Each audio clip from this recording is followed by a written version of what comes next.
everyone. Thank you for coming today. It is 9/11/2024. Can't believe it's 24 years ago. But anyway, um, we still have prayers for the people that were involved in that, which is thousands and thousands. Mr. Mufara has the link. As always, if he's available, he will come in. We all know that he's working on many fronts at the same time. So God bless him. We're behind him, and that's what he needs. We have the loyalty and all that. Now, a couple things I just wanted to shout out. We had all of us are doing spotlighting somebody. Okay, whatever the name is, shine the light or in the chair or whatever. Julie's does it. OTech Pros are doing it. Wherever you want to go, and it's a good idea. Now, we've gotten about 20 of our deaf founders from Mexico, from Japan, and we're putting all those together, and they're working out very, very good. And what I want to tell everybody, anyone can do this. If you want to do it in your language, you can, but we need a headshot and your name clearly, and however you want to do it, you can do it. Now, obviously, with the deaf community, Chris has come up with some of the things he's gonna talk about. And another thing I want you could research this, but I think Chris has gone over this a lot in the last 2 days. We talked about some of it, and 100%.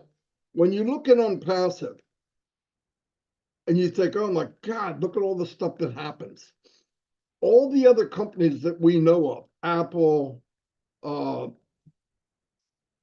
Amazon, all the big boys, I mean big, Google, all of them, they all go through things that we don't see. How you find out about it is if they made a movie, or you look at old clips and there's interviews with different people that were involved in the company. And bad times for really, really successful companies happens all the time. None of these big companies walk in with roses and walk down the yellow brick road and nothing happens. So keep that in mind. Anytime you're building something that is earth shaking or would involve many, many other people, not everybody, surprisingly, is happy that you're successful. It's the big boys club. I'm going to give you one example that you could look at. You can see it for yourself. Big rivalries are Pepsi and Coca-Cola, right? We all know that. They're fist and fist, but are they really? Most of the time when you go anywhere in the world, and I've been a lot of places, if you see a Coke machine, right next to it, you see a Pepsi machine. Now, there's a rivalry, but they also know whoever loves Coke probably will never drink a Pepsi. So what they do, and this is my opinion, I'm pretty darn sure, they take care of the prices within a few percentage of each other. So the competition that way doesn't matter because they both agree. Both companies know, well, I'm not going to shoot it down real low. Then there's that race that neither one of us can afford. So if I'm Pepsi and Chris is Coke, he's not going to race me to the bottom. We both lose. So we slowly do this. Or make the can smaller or make the thing smaller. That's not the case with Onpassive. There is no one to line up with, nor does Ash want to line up with anybody. He's doing stuff that is against the norm. If you come into the big boys club or the big women's club and you want to be with the big people, the IBMs, the giants in the industry, you do not walk in the door with an idea that doesn't go with the flow. You would never walk into the thing and say, what can we build as cheap as we can build it with the highest quality possible and share the wealth with the people? It doesn't exist. So you're not going to get a helping hand. Nobody's going to go out there and say, oh, I wish you the best. Sorry, not going to happen. And there's a lot of people pushed to the side or they're beat up.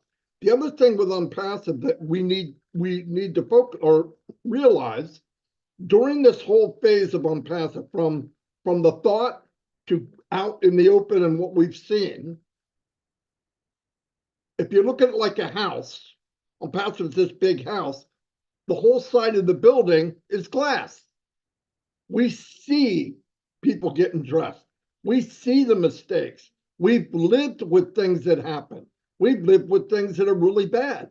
But he made it so that it's transparent. So people see it and go, I knew you were this and I knew you were that.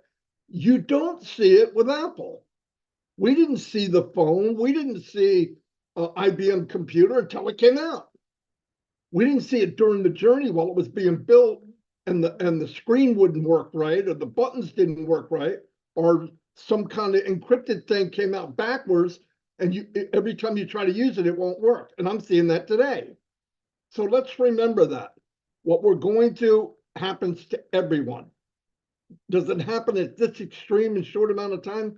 I doubt it, but it happens. The difference is most people that are starting something alone, like Mr. Mufara, financially alone, when they got that big push or that big slam in the face, and then with this disaster that happened lately, which we'll get the details, would walk away. I did my best.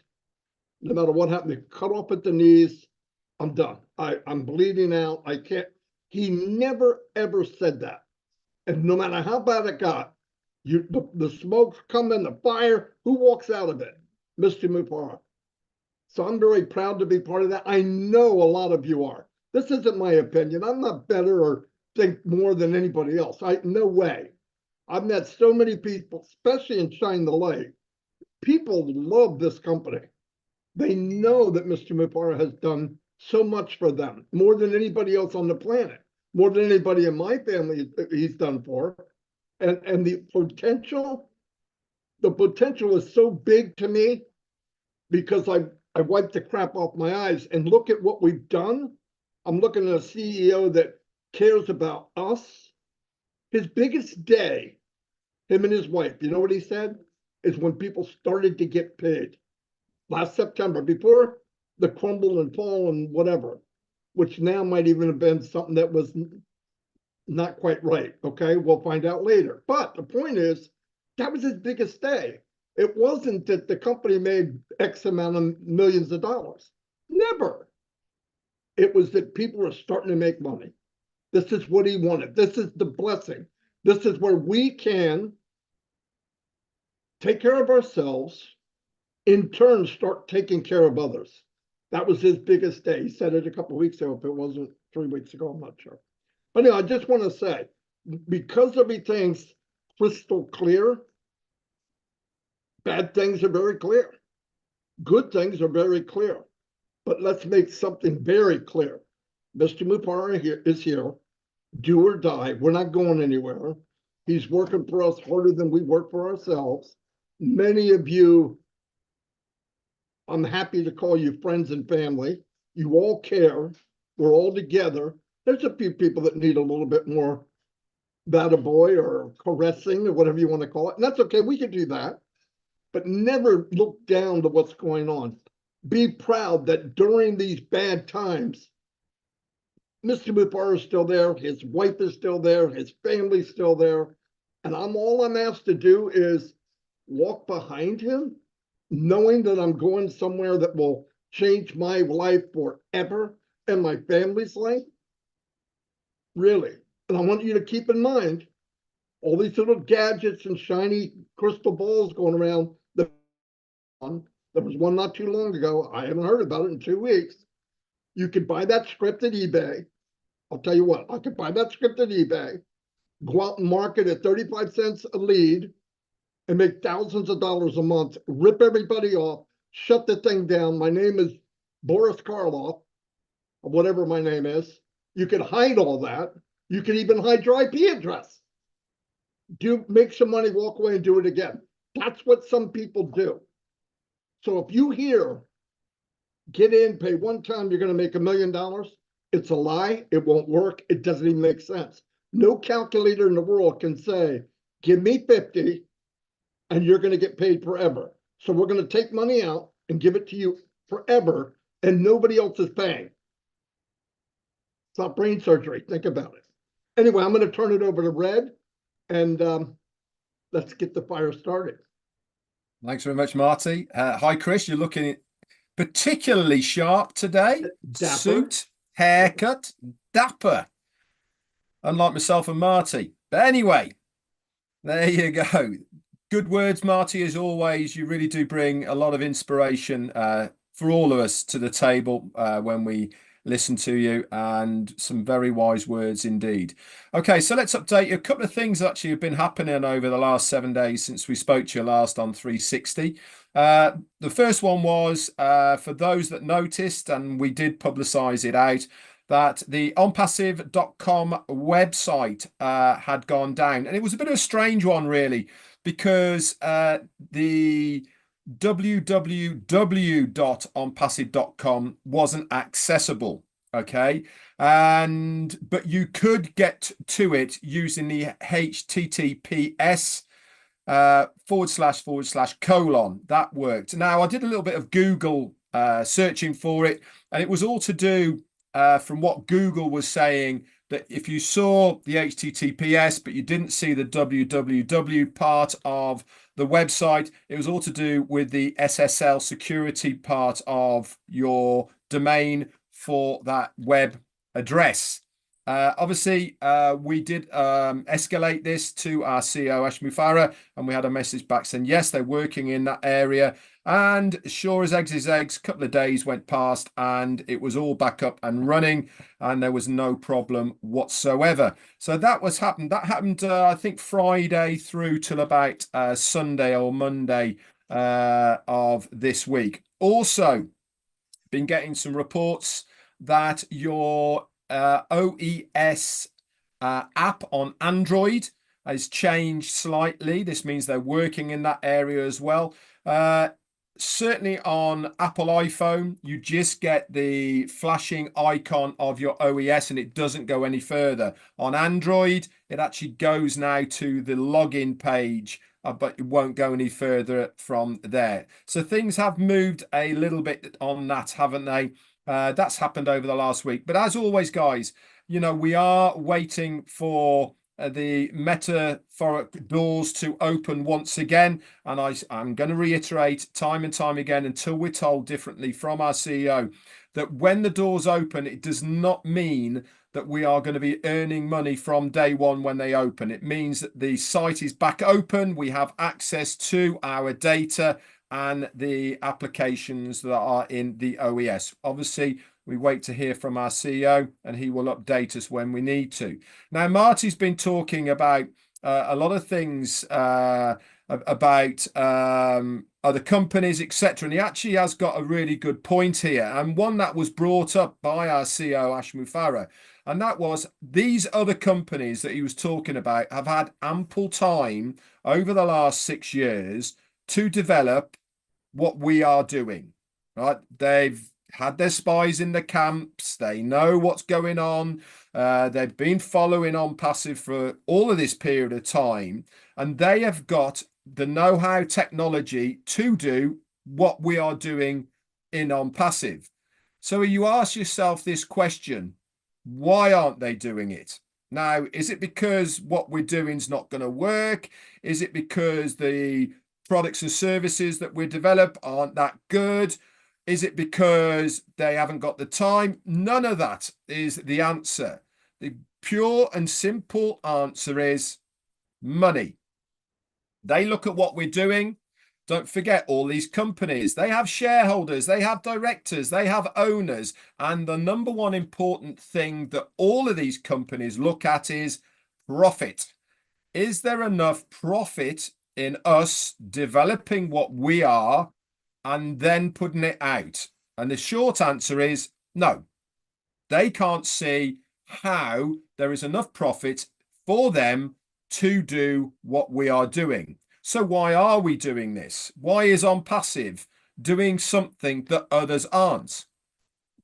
We are the correction to the corruption. We are designing something that nobody else has ever done before. We are giving a chance to the every average day person a real opportunity to be able to earn money online legally, legitimately, by the products and services and the commissions that are then earned from our company, This is why other people aren't looking at doing what we're doing, but they are looking at what we are doing. They don't like what we are doing. And this goes back to the problems that our CEO and the company have had. They might not want to do it themselves, but they certainly don't like what we're doing because they look at us as a threat to what they are doing. Yes, it's probably not going to be as profitable for them to do it themselves, because the normal way of doing business is what? Allow a startup company like ourselves get going. They come steamrolling in. Here you go. Here's a few million. Buy it off you and integrate it into their own company.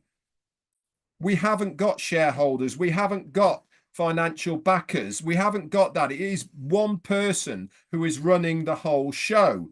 And guess what he's always said? We're not for sale. We're not having shareholders. And we certainly aren't going to get into bed with other people. The other companies know this. So they feel as we are slightly as a threat. And a lot of the problems that we've envisaged since September is because of people trying to derail what we are doing, whether it's internally, whether it's externally, but the combination of all of them together has caused the company a bit of a headache. But when you get people who are pushing against you, when you get people who are trying to derail you, guess what it shows? That you're doing something right.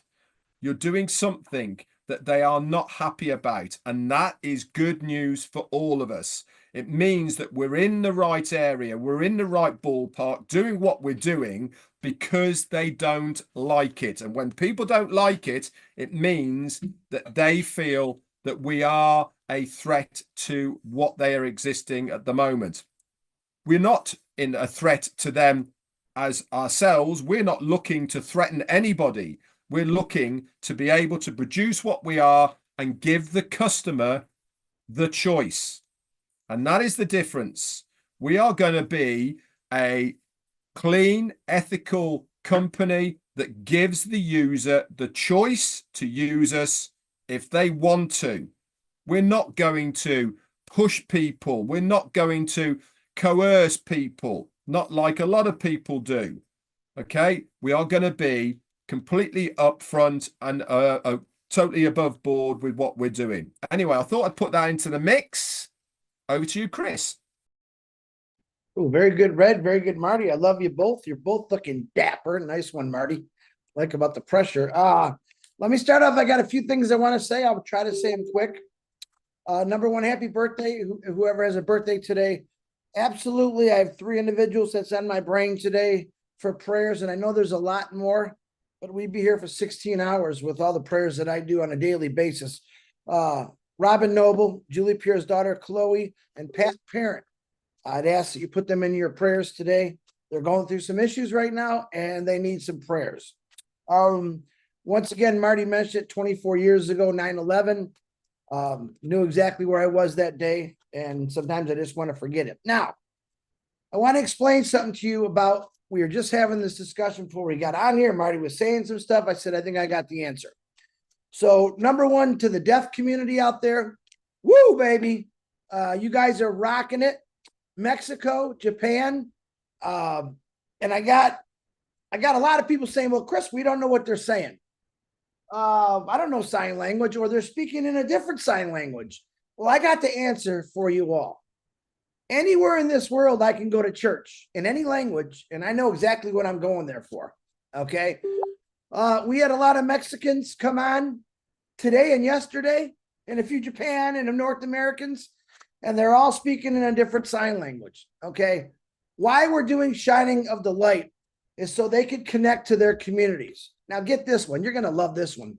There's 70 million deaf people in this world.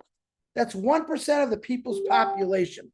Now, if I get 100 people on here that are deaf that speak all kind of sign language, they're talking to their community.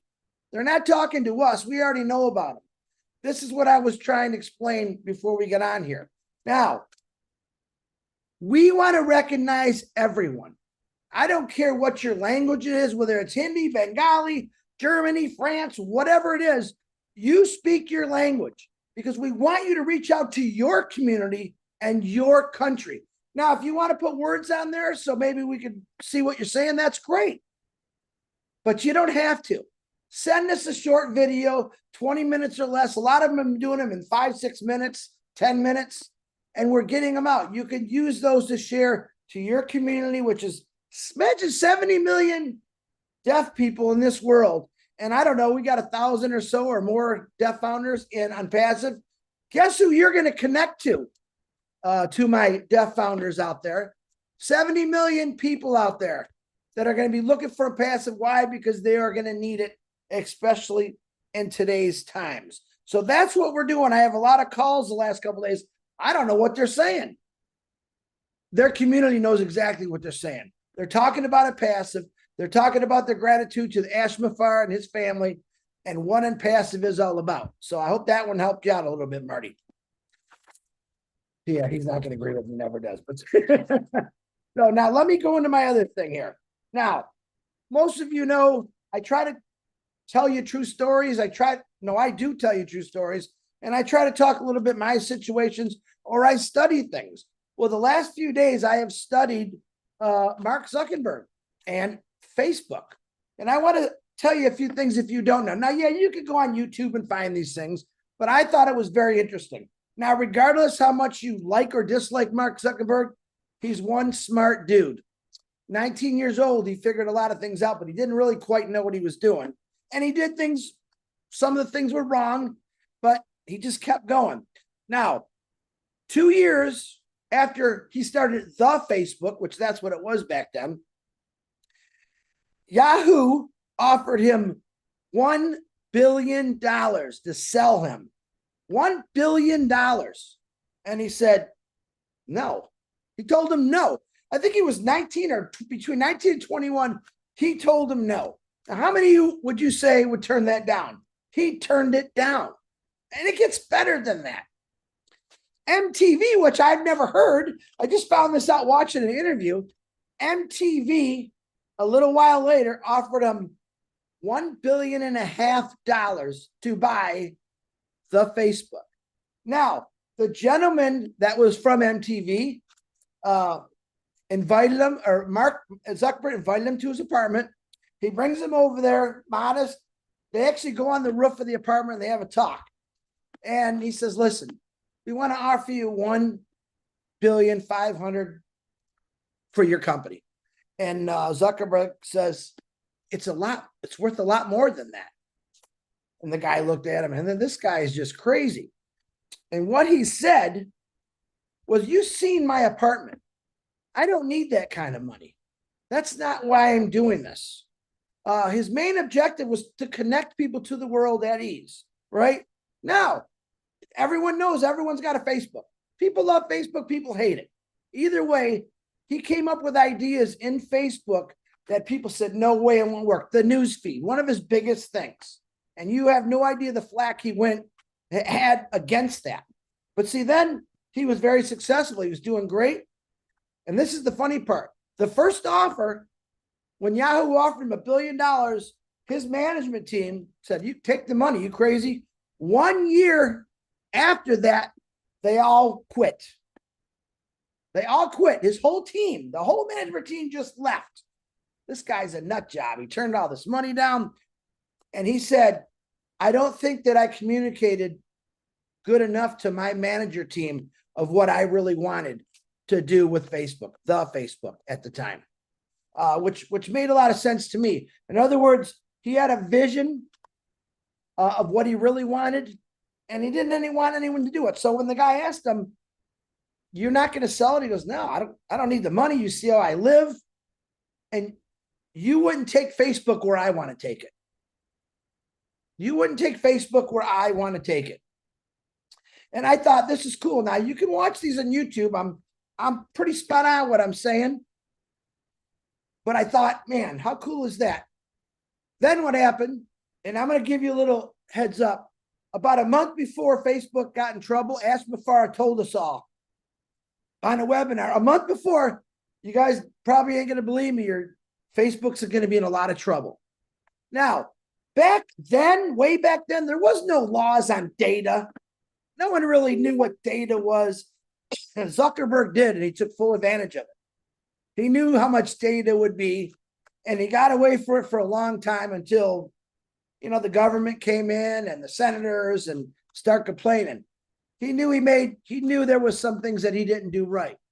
The worst thing that he did, which he had to go to court for and face senators, and they tore him apart and they said, you had ample warning from your own team about anywhere girls from 9 to 12 years old who were being predatored by sex offenders, who were being bullied, who actually committed suicide. And the whole courtroom was filled with these people from these kids. And Zuckerberg, he stood up and did the right thing. He apologized. And they asked him, are you going to pay him? He didn't really say nothing about that.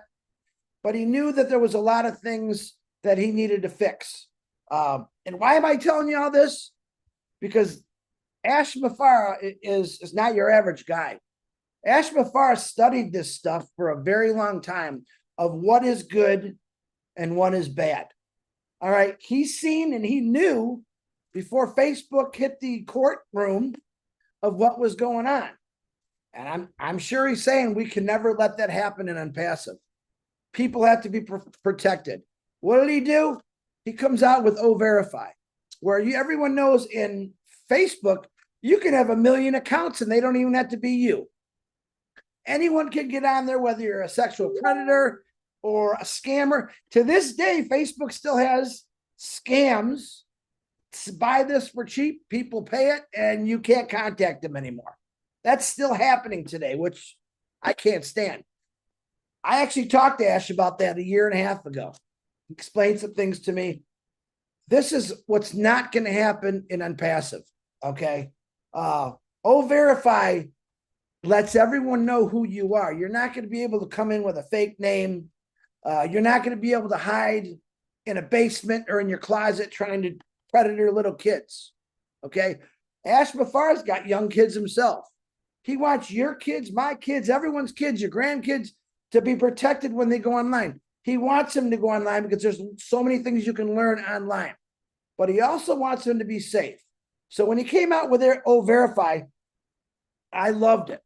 Because again, every one of us here, I'm going to almost say everyone here has been hacked on Facebook. Okay? People steal your information and then they start sending stuff to your friends. All right? This is things that Ash Mafara says, oh, we can't ever let that happen. So his protocol is perfect, safe, efficient, cheaper. But the main thing is your kids are going to be able to go onto this stuff and actually learn things without having to worry about some mischievous person coming on there and bullying them or trying to, I mean, nudity was on there. Actually, it still is. This gambling, Ash Mafara wants nothing to do with that. He wants a clean and ethical company like Red just said, and I love that. Now, I have grandkids. I have kids. I'm sure they're going to have kids, grandkids, and all that stuff. I want to protect it. And in today's world, online is a dangerous thing for a lot of these platforms. Ash Mafara is securing what we have so that everyone's protected. You won't get in unless we know exactly, not me, them, who you are. All right. Data will not be shared. And this is what happened. And I can't prove this, but I'm pretty sure when the big platforms got a hold of everyone's data, what did they do? They sold it for billions of dollars. And who bought it? Child predators, hackers, all these bad people bought this stuff. And that's how all the bad things started happening. Ash Mafara studied this system, and he never wants that to happen in Onpassive. O-Verify is going to take care and other things. It's not just O-Verify. There's going to be all kind of things for safety factors.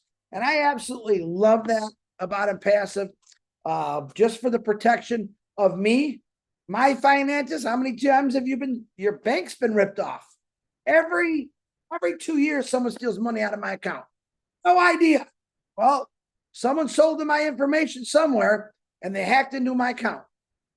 That's how it works, folks. Ash Mafara is going to lock it down. All right.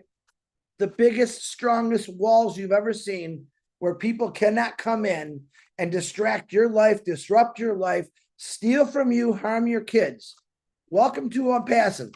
My name is Chris Johnson, and I approve of this message. Always wanted to say that.